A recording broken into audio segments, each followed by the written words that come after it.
కడప అల్లంకాన్పల్లె వెంకటేశ్వర స్వామి గుడిలో చుట్టూ కూడా గోశాల అయితే ఉంది. చాలా గోవులు ఉన్నాయి అక్కడ. సో మేమైతే ఇక్కడ పచ్చటి ఆకుల కూరలను అయితే తీసుకొని వెళ్ళాము. పిల్లలు చాలా ఎగ్జైటెడ్గా ఆవులు చుట్టూ తిరుగుతూ ఉన్నారనమాట గుడిలో.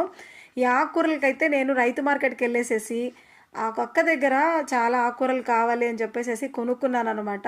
ఆ అక్క కూడా నేను గోశాలకైతే వెళ్ళలేకపోతున్నానమ్మా అని చెప్పి ఇంకొక 5 కట్టలు అయితే ఎక్స్ట్రా వేసి ఇచ్చింది. చక్కగా ఇవన్నీ చూడండి ఎంత ఫ్రెష్గా పచ్చనివి ఆకుకూరలు అయితే తీసుకొని వెళ్ళామన్నమాట. వాటికి చాలా ఇష్టం ఇలాంటి గడ్డి ఆకుకూరలు అంటే. సో మీకు ఎవరికైనా హెల్త్ బాగలేదు అన్నా కూడా మనము ఆదివారాల పూట ఒక 5, 9, 11 వారాలు కానీ మనం ఆవులకు పెడుతూ వచ్చాము అని అంటే కూడా మీ ఆరోగ్య సమస్యలు అయితే కూడా తీరిపోతాయండి.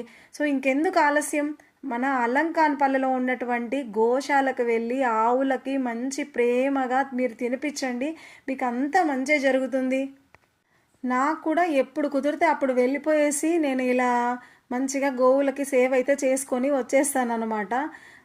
గోవులు సకల దేవతలు ఉంటారన్నది విషయం మనకందరికీ తెలిసిందే అండి.